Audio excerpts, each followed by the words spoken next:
All right, good day everybody. This is Matt Webb with UT Extension Marshall County.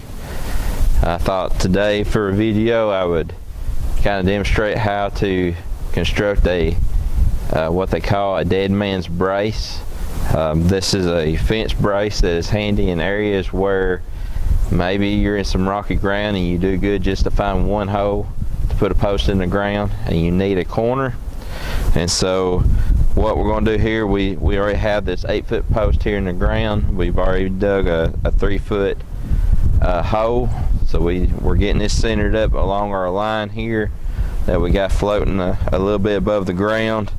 And in the next series of slides, what we're going to do, we're actually going to put a brace that's going to go down to the ground roughly at an angle here. Just some basics before we get to that point though, is that a lot of times I like to put a rock or a block on the back side of these corners, because as your fence is going to try to pull your post into the middle as it is stretching, and so that's what that fence is going to do. It's going to want to pull that post forward. And so if you put a block or a rock on the back side of that, it's going to help keep this post snug to prevent that. So we'll go ahead and set this post, and then in the next step we'll have our brace cut and ready to drill into this post and be able to set this brace. Alright, I'm going to suggest to you that when you are setting your post, a little dirt at a time and a lot of tamping, because look, we don't want to have to reset these corners again. So let's make sure they're solid. Let's get in there good so we don't have to do this all again or have to worry about whether our fence is going to be tight, so we keep those animals in so we can reduce the stress in our lives trying to farm, but also be good neighbors to everybody around us. So a little bit of dirt, a whole lot of tamping. Alright, we got our next part done. We got our post set pretty solid. We've already got our brace post here. We've cut the end of it at an angle, and we got us a nice flat rock down here at the end. We're going to set it on that flat rock, and then we'll be able to set it up against this post here. I kind of like this to be sitting somewhere between 36 and 48 inches. Most of our top wires on our fences are going to be around that way, so as that wire is being pulled to the middle of the fence, our brace is right up against that top wire or close to it, and that really helps keep the fence tight.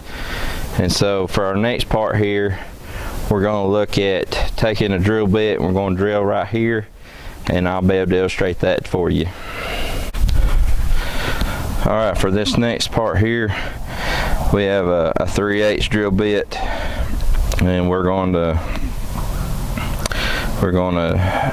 put a hole through here and hopefully go into the corner post. I like to use these type of nails here. They're about the diameter is about 3/8 or slightly larger, so as we set those nails in there, it's going to help hold this brace post on this corner post very nicely. So be sure to drill at an angle. Alright, now that we got our hole drilled, we're going to go ahead and set this brace post where it needs to go.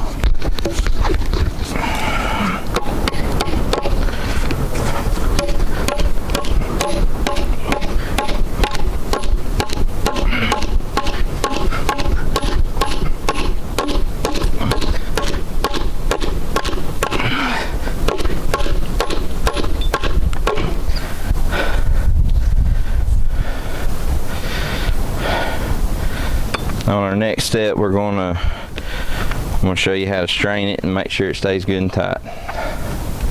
Alright, we're about ready to be done with this.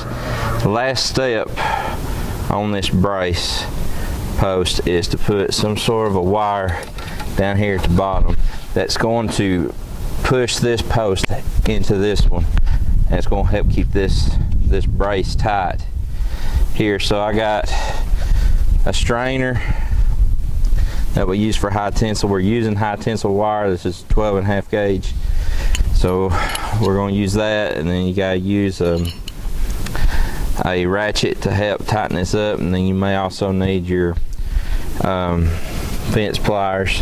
One thing that I did do is I put fence staples behind this post, and then a couple at the end of this post to help hold this wire in place.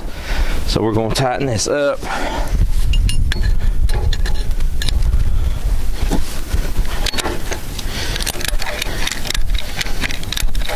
And when you do put one of these strainers on, put it opposite of the side where your fence wires is going to be. That way, if you ever have to come back here and tighten this in the future, your fence wire is going to be completely out of your way when you get ready to do that.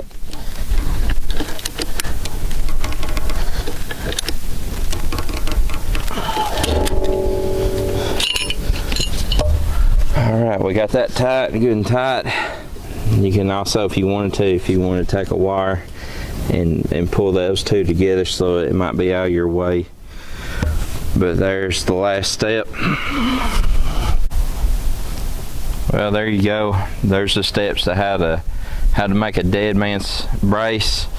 Like I said before, these are very handy, and if you have places where getting one hole in the ground is quite a chore. These also work well if you're subdividing fields.